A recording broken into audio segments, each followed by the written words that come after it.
Sejam muito bem-vindos a mais um podcast da série Marcos, Autoridade do Servo de Deus.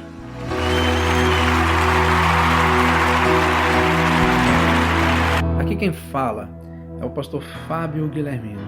Hoje nós vamos continuar a nossa jornada pelo Evangelho de Marcos. Para entendermos esse Evangelho, é necessário aprendermos que ele tem 4 divisões. A primeira divisão, do capítulo 1, do versículo 1 até o versículo 15, marca o anúncio da chegada do Filho de Deus. A segunda divisão, do versículo 16 do primeiro capítulo até o versículo 26 do capítulo 8, mostra Jesus demonstrando a autoridade como Filho de Deus. A terceira divisão, no versículo 27, ainda do capítulo 8 até o versículo 8 do capítulo 16, nos mostra a autoridade do Filho de Deus é colocada à prova através do sofrimento.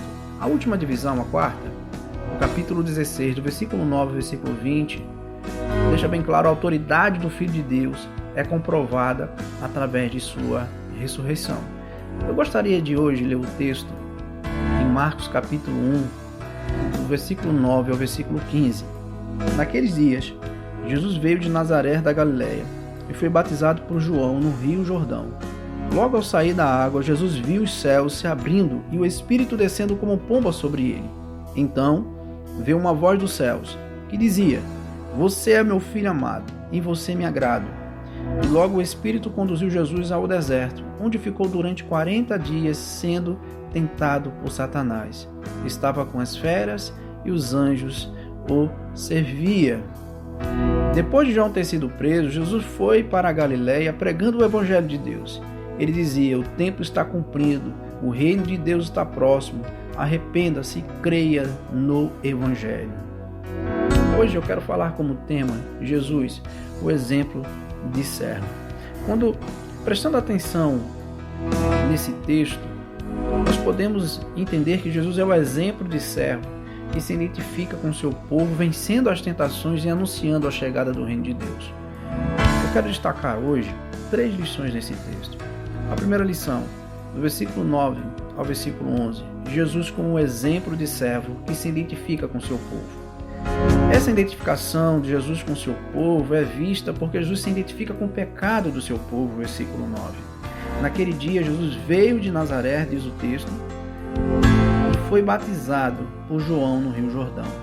Além de inaugurar um ministério com batismo, Jesus, ao se batizar, tem uma identificação com os pecados do seu povo, ou seja, com a condição humana. Embora ele não tenha pecado, essa identificação coloca como aquele capaz de cumprir toda a justiça de Deus e de dar a vida em resgate pelo seu povo. Essa identificação, ela abre os céus, como nós lemos no versículo 10. Logo ao sair da água, Jesus viu os céus se abrindo e o Espírito descendo como pomba sobre ele. Moisés em Êxodo 14, 21, Josué em Josué 3,16, Elias em 2 Reis capítulo 2, 8, abriram as águas, mas Jesus abre o próprio céu em seu batismo. A descida do Espírito em forma de pomba, além de marcar a inauguração do ministério de Jesus, é a declaração dos céus que ele, Jesus, é o Messias, ou seja, o ungido de Deus, o escolhido de Deus. O batismo também anuncia um anúncio da nova criação através de Jesus. Essa identificação é confirmada pelo Pai. Vemos no versículo 11: Então veio uma voz dos céus que dizia: Você é meu Filho amado, em você eu me agrado. Já fazia 400 anos que Deus não falava com o povo de modo direto.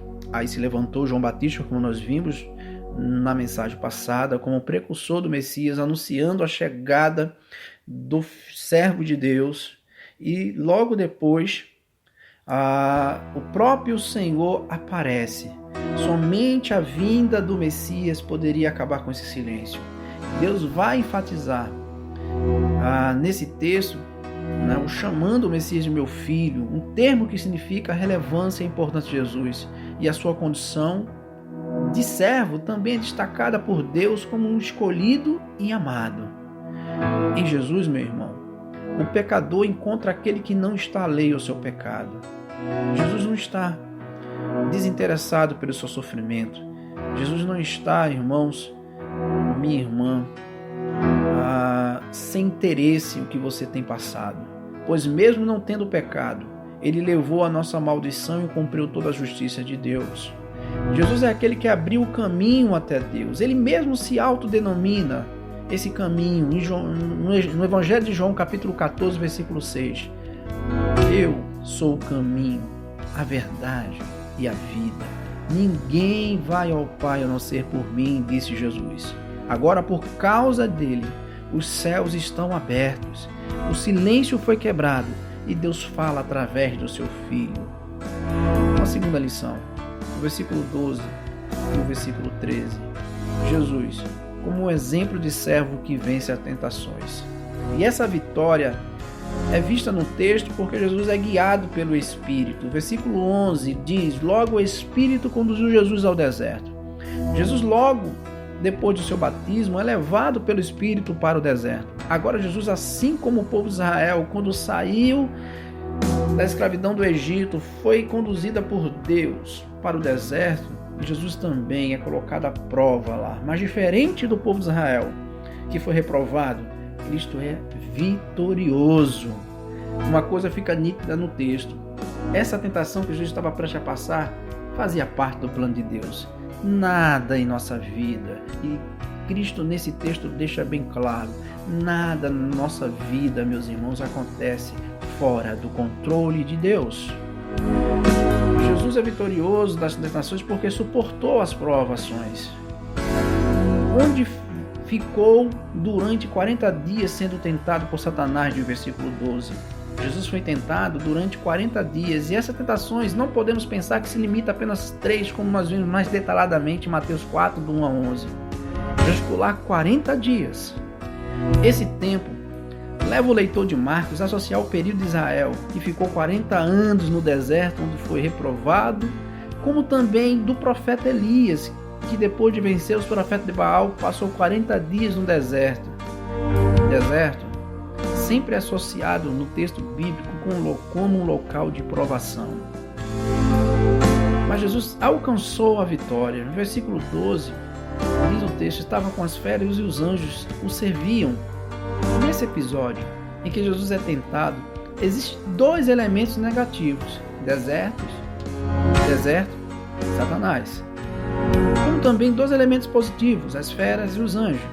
No término das tentações e com a vitória de Jesus sobre Satanás, Jesus se encontra com as feras, os animais que são reconciliados. Aqui vemos o tema de uma nova criação presente, como também a presença dos anjos servindo a Jesus, demonstrando a origem divina do Senhor. Mesmo diante das provações, os servos de Deus são conduzidos pelo Senhor para que enfrente as suas lutas. Diante da dificuldade, meu querido ouvinte, em um primeiro momento parece impossível vencê-las, mas os servos do Senhor encontram nele o poder necessário para permanecer fiéis nas tentações e sair delas vitoriosos. Não importa o tamanho da tentação, mas a postura de fidelidade levará o servo de Deus a vencer. Nós podemos destacar a terceira e a última lição nesse texto.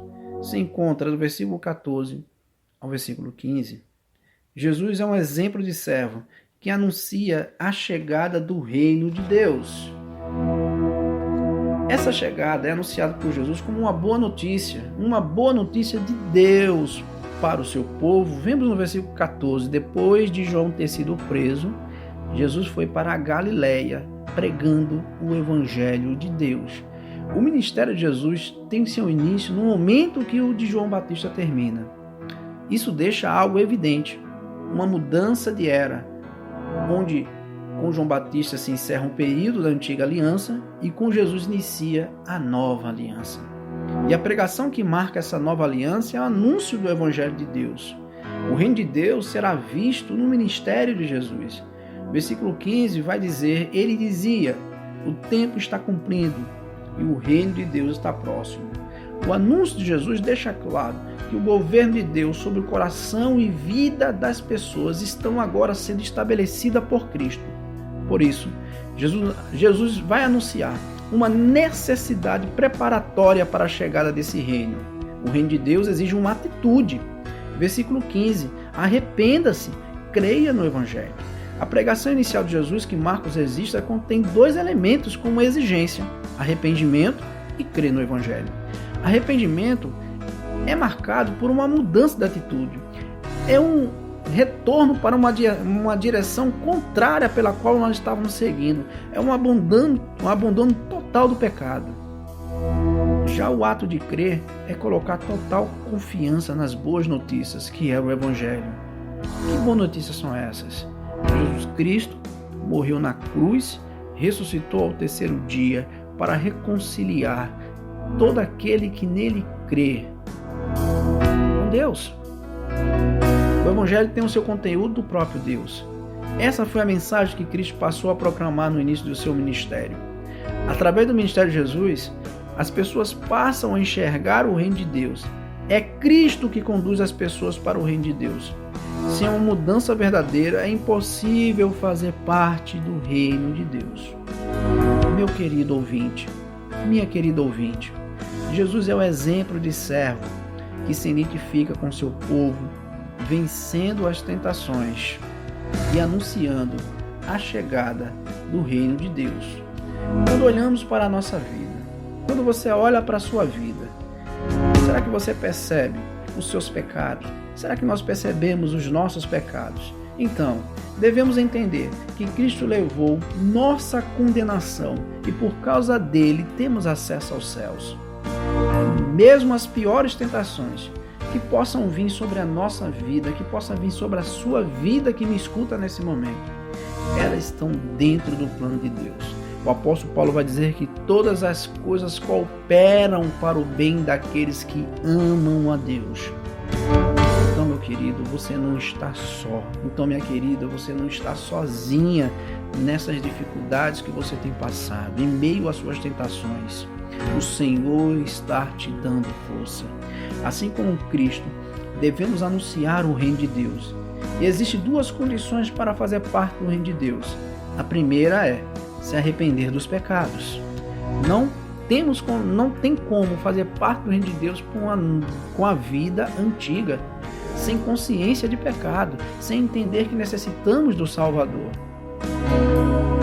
Já a segunda é crer no Evangelho de Deus. Crer em Jesus Cristo como o Salvador de suas vidas.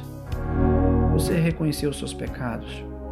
Você já reconheceu a necessidade de um Salvador? Esse Salvador é Jesus Cristo. Ele é o caminho, Ele é a vida, Ele é a verdade. E ninguém vai ao Pai se não for por Ele. Pai querido, que possamos, nesse momento, ter Jesus como um exemplo de servo. Aquele que se identifica com o seu povo. Aquele que é um servo que vence as tentações e por isso nos dá plenas condições de assim fazermos. Como também Jesus é aquele que anuncia a chegada do reino de Deus, que exige uma mudança do estado pecaminoso do ser humano e a crença total no Evangelho de Deus, que é Jesus Cristo. Que as pessoas nesse momento que ainda não confessaram os seus pecados, que ainda não reconheceram o Cristo como o único suficiente Salvador de suas vidas, possam nesse momento olharem para Cristo e reconhecer que somente Ele é Salvador. Amém. Que Deus nos abençoe. Estaremos de volta na próxima quinta-feira na série de Marcos. Fique com Deus.